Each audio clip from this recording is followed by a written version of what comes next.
कि तभी उनसे बचने के लिए मैं जंगल की तरफ भागने लगा। लेकिन जब मैंने नजरें उठाकर चारों ओर देखा तो मैं चारों तरफ से घिर चुका था। उनसे बचने के लिए मैं एक पेड़ के पीछे जा छुपा, लेकिन तभी मुझे अघोरी नंदा की बात याद आई कि मुझे अपने डर पर काबू पाना होगा। लेकिन मैं तो यहाँ सभी से अपनी जान बचाते हुए डर रहा था, और अगर मैं अघोरी नंदा की इस परीक्षा में फेल हो जाऊंगा तो सब कुछ मुझसे छिन जाएगा। इसलिए मैंने सभी अघोरियों का सामना करने का फैसला लिया। चारों तरफ से अघोरी मेरी तरफ ही बढ़ रहे थे और मैं अपनी मुट्ठी बांधकर उनसे टकराने के लिए तैयार था। फिर जैसे ही वो मेरे करीब आकर मुझ पर चिल्लाने लगे, मैंने उनसे भी तेज चिल्लाकर उन पर हमला कर दिया। और एक ही पल में सारे अघोरी जो शैतान बनकर मेरे पीछे पड़े थे वो एक एक करके धुआं हो गए। अब इस बियाबान जंगल में मैं अकेला था। दूर दूर तक कोई नहीं था, बस बेचैन कर देने वाली आवाजें। तभी ऐसा लगा कि मैं किसी अंधकार में खो रहा हूँ। मुझे समझ में नहीं आ रहा था कि ये कैसा माया जाल था। अचानक से उस अंधकार में एक तेज रोशनी फैली और अघोरी नंदा मेरे सामने आकर प्रकट हो गए। उनकी परीक्षा में मैं उत्तीर्ण हो गया था और अब बारी थी उस साधना की जिससे मुझे असीम शक्तियां प्राप्त होने वाली थी। अब मैं रोज अघोरी नंदा के साथ आधी आधी रात में साधना किया करता था और लगभग 21 दिनों की कठोर तपस्या के बाद मुझ में वो शक्तियां आ गई जिनकी मुझे तलाश थी। मैं अघोरी नंदा का आशीर्वाद लेकर वापस अपने घर लौट आया। मेरी बीवी घर पर नहीं थी। मुझे पता था कि वो जरूर अपने आशिक के साथ गई होगी। खैर, मुझे सब अच्छा करना था, इसलिए मैं उसका इंतजार करने लगा। लगभग आधे घंटे बाद वो घर आ गई तो मैंने वेलकम होम कह के उसका स्वागत किया, लेकिन उसके चेहरे पर कोई भाव नहीं था और ना ही मन में कोई सवाल कि आखिर इतने दिन में कहाँ था। मैंने उससे पूछा कि वो कहाँ गई थी, लेकिन उसने मुझसे झूठ कहा कि ऑफिस में उसे देर हो गई, जबकि मैं उसके मन को साफ साफ पढ़ पा रहा था कि वो सोच रही थी कि मैं इसे कैसे बताऊं कि मैं किसी और के साथ थी। मेरे अंदर इस बात की खुशी तो थी कि मैं उसका दिमाग पढ़ पा रहा हूं, लेकिन उसके दिमाग में चल रही बेवफाई को जानकर मुझे सुकून नहीं था।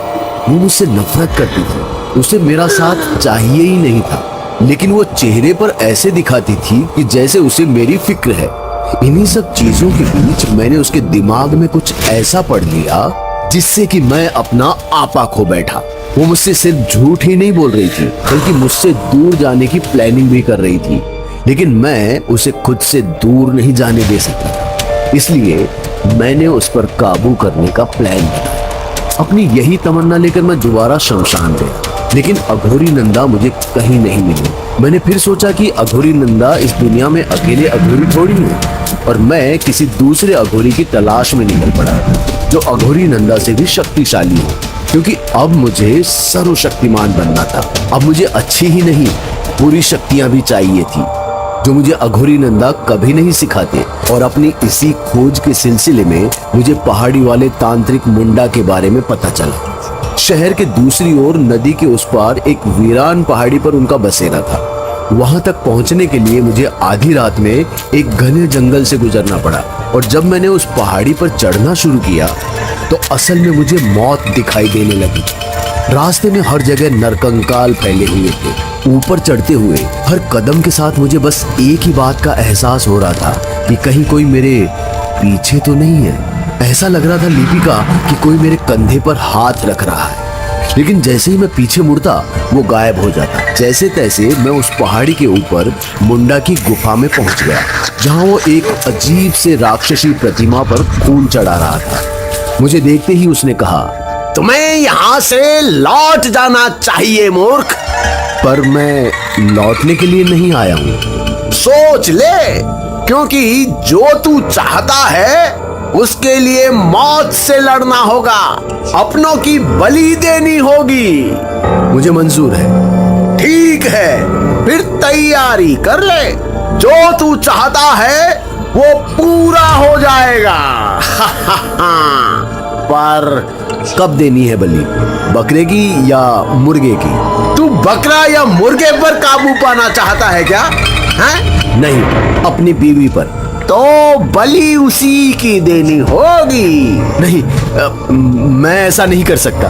तू करेगा, मुझे पता है। सोच, एक उसकी बलि देने से तू किसी को भी अपने माया जाल में फंसाकर उस पर काबू पा सकता है।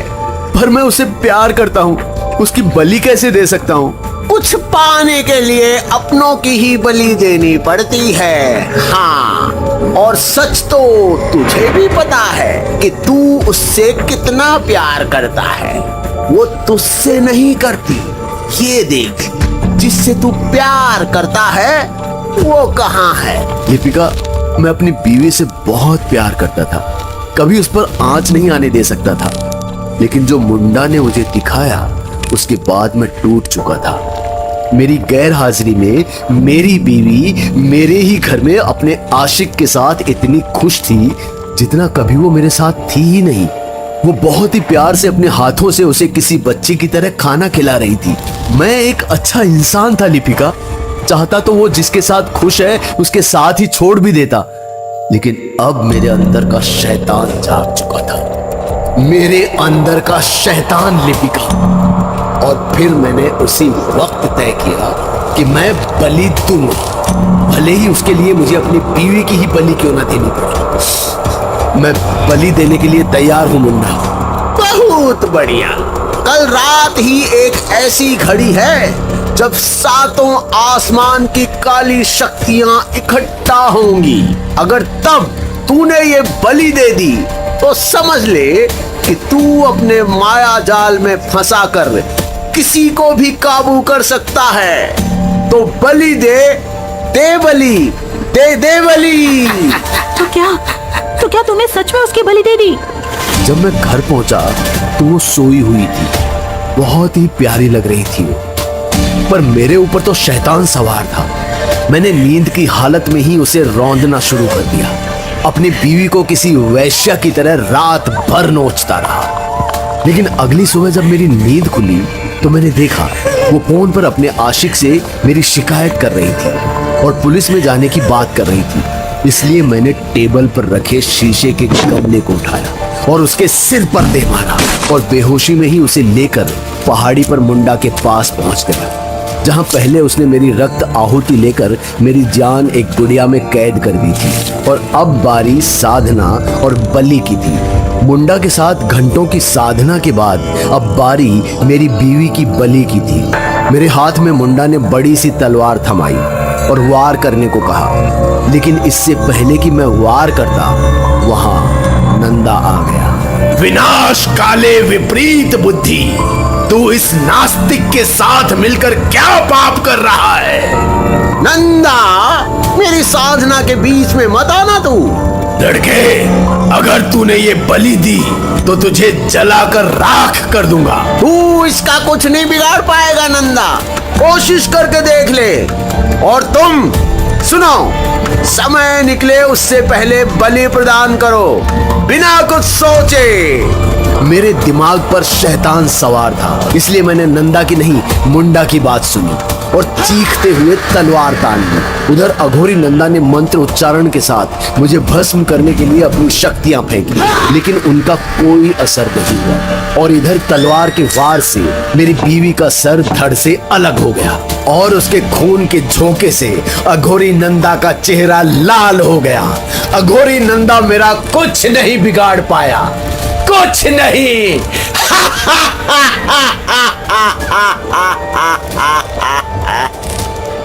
शैतान की बातें सुनकर मैं अंदर से कांप गई, लेकिन मुझे समझ नहीं आ रहा कि आखिर अघोरी नंदा इसके आगे कमजोर कैसे, जो उनकी शक्ति इस पर खाली चली गई। फिर इसके बाद आगे कहानी में क्या हुआ और अब मेरा क्या होगा, ये सब कुछ देखेंगे आप माया जाल के अगले भाग में।